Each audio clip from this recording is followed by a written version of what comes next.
Most people are afraid of a crash. Everyone's afraid of another 2008. Everyone's afraid of another 2000. I don't think that's what we're facing. I think we're facing something different. The answers have changed. If you want me to tell you what that is? Yes. The suspense.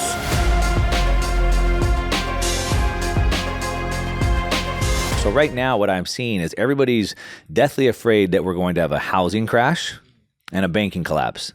Why? Because they have PTSD from 2008, right? But that's the last war. And I don't think that's the case. The answers have changed. So everyone's afraid of another 2008. Everyone's afraid of another 2000, whatever, 1997, 1929, however far you want to go back. I don't think that's what we're facing. I think we're facing something different. The answers have changed. And so everyone, a financial advisor would say past performance is not a guarantee of future. And so I think you're looking at a wrong data set by looking at that. And so I think there's something different coming. If you want me to tell you what that is? Yes. It's suspense. It's super important for us as entrepreneurs. Yeah. First of all, let me just say the Federal Reserve is the enemy of the people. They create booms and busts, and most entrepreneurs have no idea what's coming.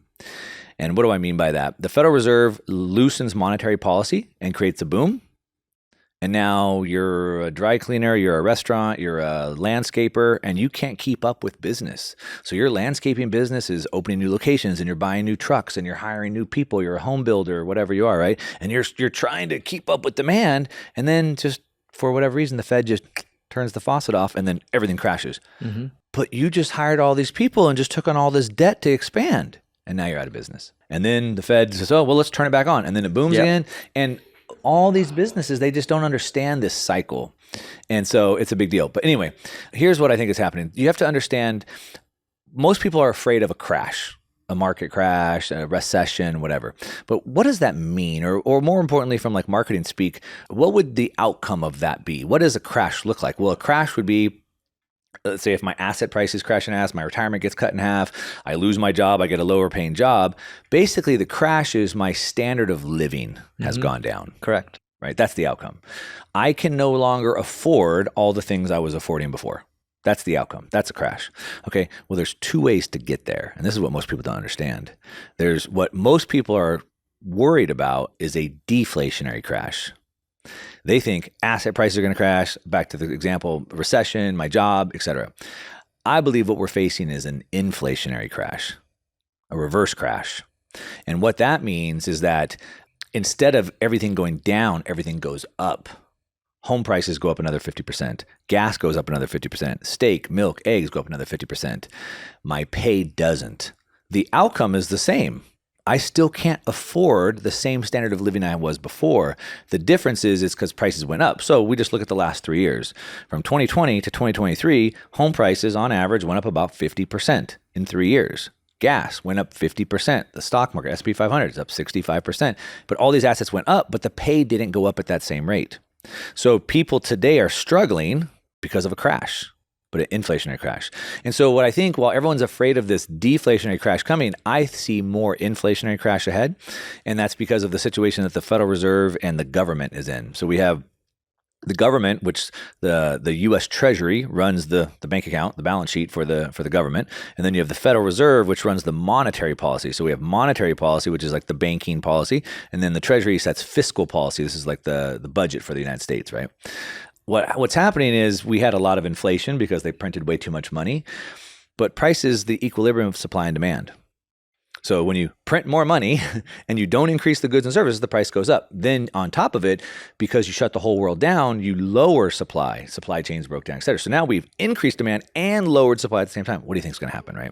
So that's what I mean by printing too much money. But then that caused all this inflation. So the Fed's like, oh, shoot, well, our mandate, we have two things that we're supposed to do, keep stable prices. Prices aren't stable, they're going to the moon. So what we'll do is we'll try to bring inflation down. How do they do that? Well, they can't bring supply, so all they can do is crush demand. So their goal is to increase unemployment. That's their goal. Yep. Their goal is to make everybody poor so they stop spending so much money.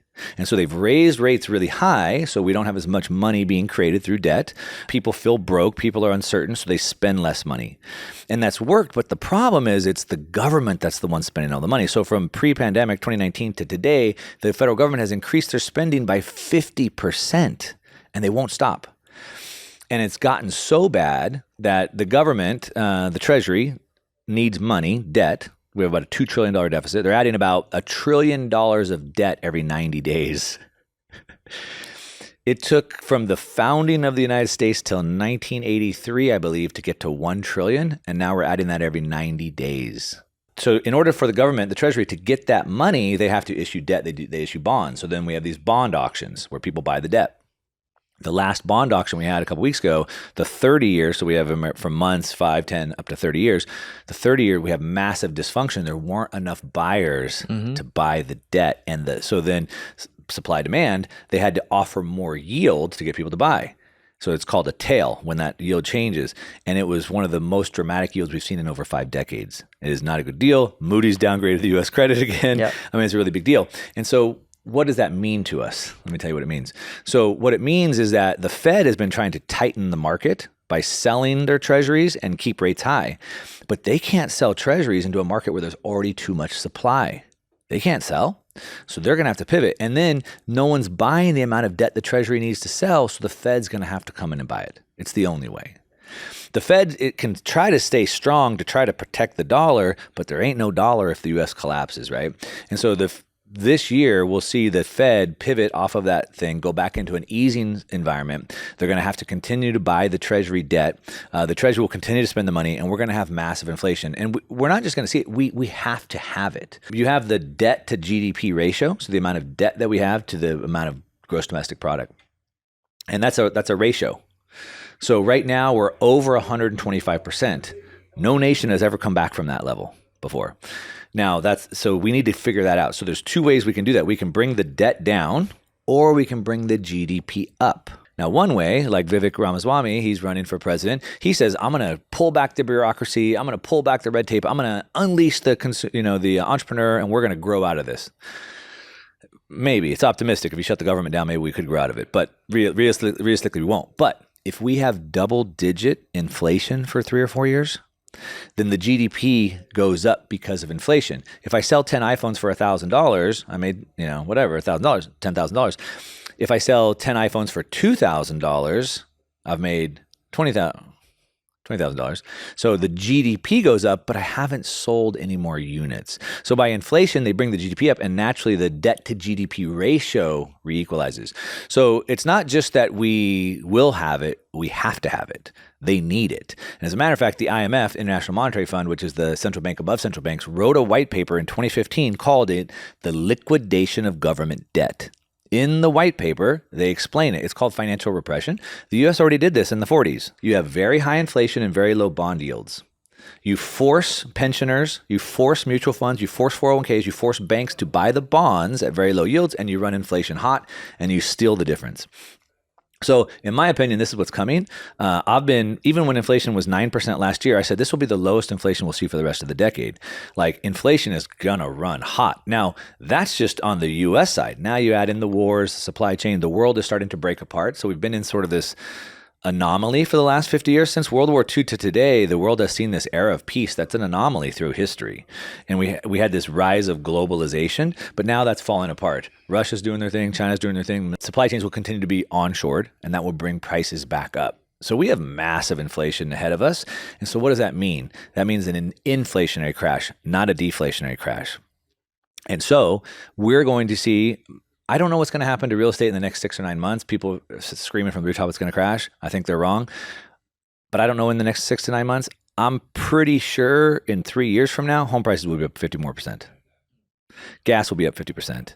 The S&P 500 will be up 50% because of the money that's going to be printing. So what do we do about that? And this is where it comes in for entrepreneurs. There's 2 things that you can do. In a deflationary crash, you would want to sell all your assets, move to cash, and buy back in a couple years. But in an inflationary crash, you need to be in the market.